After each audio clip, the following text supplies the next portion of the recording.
உலகத் தமிழர்களின் உயிர்நாதம் உண்மை தமிழ் தொலைக்காட்சி. வணக்கம். உண்மை தமிழ் தொலைக்காட்சியின் பிரதான செய்திகள் வாசிப்பவர் பாரதி மயில் வாகனம். முதலில் தலைப்புச் செய்திகள். தமிழரசு கட்சியை புறந்தள்ளி தமிழ் கட்சிகள் என்னுடன் இணையுங்கள் என்கிறார் பிள்ளையான். அழகு கலை நிலையம் சென்ற பெண் முடியை இழந்த சோகம், உரிமையாளர் தலைமறைவு.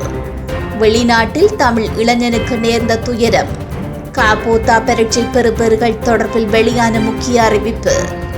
பிரித்தானிய விசா திட்டத்தில் முக்கிய மாற்றங்கள், அதிர்ச்சியில் பலர். பெண்களின் கவனத்தை பெற்ற டிவோர்ஸ். பங்களாதேஷில் 219 தொழிற்சாலைகளுக்கு பூட்டு. இனி விரிவான செய்திகள். கிழக்கு மாகாணத்தில் இலங்கை தமிழரசு கட்சியை புறந்தள்ளி அனைத்து தமிழ் கட்சிகளும் என்னுடன் இணைந்து செயற்பட முன்வருமாறு ராஜாங்க அமைச்சரும் தமிழ் மக்கள் விடுதலை புலிகள் கட்சியின் தலைவருமான சிவநேசத்துறை சந்திரகாந்தன் என்று அழைக்கப்படும் பிள்ளையான் அழைப்பு விடுத்துள்ளார். மட்டக்களப்பு கூலாவடியில் ஜனாதிபதி வேட்பாளர் ரணில் விக்ரமசிங்கவினை ஆதரிக்கும் கூட்டம் நேற்று வெள்ளிக்கிழமை மாலை நடைபெற்றது.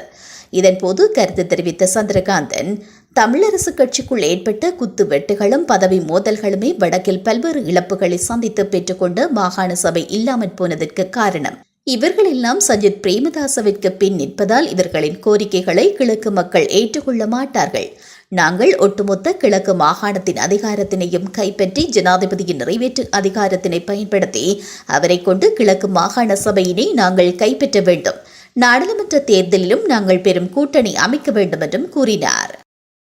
மினுவாங்குடியில் பெண்ணின் தலைமுடி உதிர்ந்து விழும் அளவுக்கு கிரீம் வகைகளை பூசி போலீசாரிடமிருந்து தலைமறைவாகியிருந்த அழகு கலை நிலையமொன்றின் பணிப்பெண்ணை எதிர்வரும் 18ஆம் தேதி வரை விளக்கமறியலில் வைக்குமாறு மினுவாங்குடி நீதிவான் நீதிமன்றம் உத்தரவினை பிறப்பித்துள்ளது. மினுவாங்குடி பிரதேசத்தை சேர்ந்த 22 வயதுடைய பணிப்பெண்ணை இவ்வாறு விளக்கமறியலில் வைக்கப்பட்டுள்ளார்.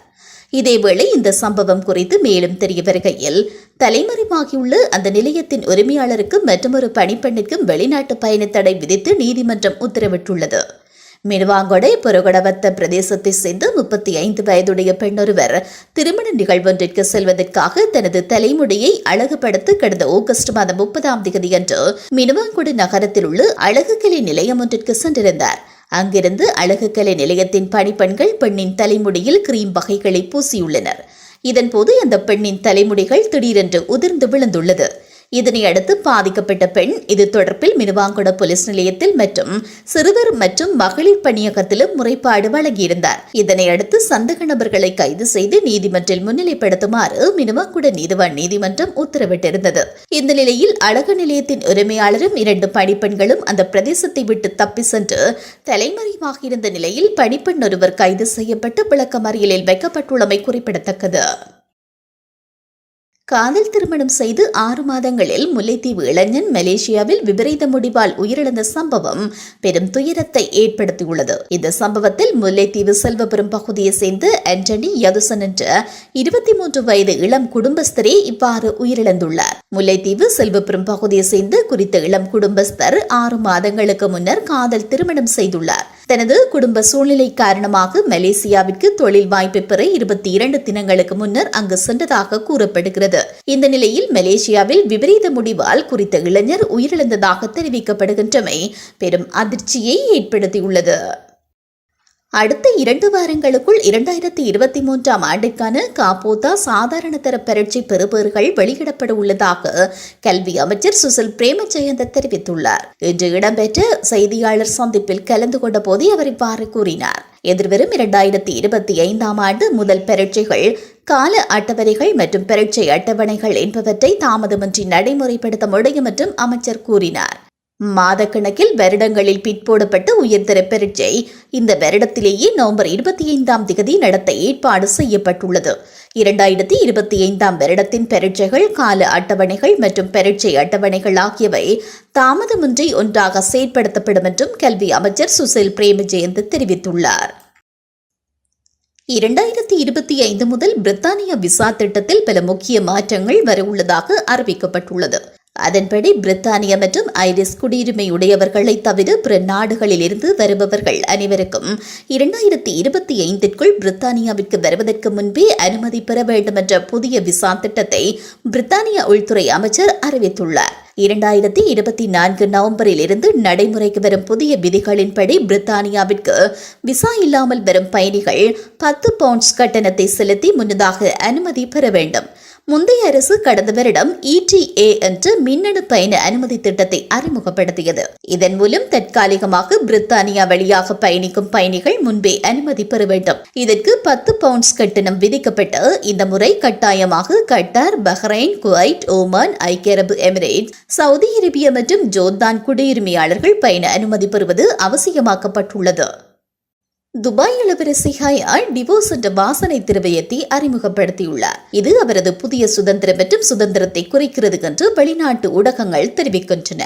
இதேபோன்ற அனுபவங்களை கொண்ட பெண்களுக்கு நம்பிக்கையையும் வலிமையும் ஊக்குவிப்பதற்காக வடிவமைக்கப்பட்ட வலுவூட்டும் மற்றும் தூண்டும் வாசனைகளின் கலவையாக இந்த வாசனை வரி விவரிக்கப்படுகிறது. மேலும் டிவோர்ஸ் வாசனை திரவியம் மூலம் இளவரசி ஹயா தனக்காக எழுந்து நின்று சிறந்த வாழ்க்கையை கண்டறிவதற்காக உலகெங்கிலும் உள்ள பெண்களின் கவனத்தையும் பாராட்டையும் ஈர்த்துள்ளமை குறிப்பிடத்தக்கது. பங்களாதேஷில் ஆடை தொழிற்சாலைகள் உட்பட 219 தொழிற்சாலைகளை மூடுவதற்கு பங்களாதேஷ் நிர்வாகம் நடவடிக்கை எடுத்துள்ளதாக வெளிநாட்டு ஊடகங்கள் தெரிவிக்கின்றன. சில தொழிற்சாலைகளின் தொழிலாளர்கள் தொடர் வேலை நிறுத்த போராட்டத்தில் ஈடுபட்டு வருவதே இதற்கு காரணம் என கூறப்படுகிறது. அதே சமயம் தொழிலாளர்களின் வேலை நிறுத்தம் மற்றும் போராட்டம் காரணமாக 86 ஆடை தொழிற்சாலைகள் கால வரையறையின்றி மூடப்பட்டுள்ளன. மேலும் வன்முறைகளை தடுப்பதற்காக தொழிற்சாலைகளுக்கு முன்பாக மேலதிக போலீஸ் குழுக்கள் நிறுத்தப்பட்டுள்ளதாக வெளிநாட்டு ஊடகங்கள் மேலும் தெரிவித்துள்ளன. மீண்டும் தலைப்புச் செய்திகள். தமிழரசு கட்சியை புறந்தள்ளி தமிழ் கட்சிகள் என்னுடன் இணையுங்கள் என்கிறார் பிள்ளையான். அழகு கலை நிலையம் சென்ற பெண் முடியை இழந்த சோகம், உரிமையாளர் தலைமறைவு. வெளிநாட்டில் தமிழ் இளைஞனுக்கு நேர்ந்த துயரம். காபோத்தா பரீட்சை பெறுபவர்கள் தொடர்பில் வெளியான முக்கிய அறிவிப்பு. பிரித்தானிய விசா திட்டத்தில் முக்கிய மாற்றங்கள், அதிர்ச்சியில் பலர். பெண்களின் கவனத்தை பெற்ற டிவோர்ஸ். பங்களாதேஷில் 219 தொழிற்சாலைகளுக்கு பூட்டு.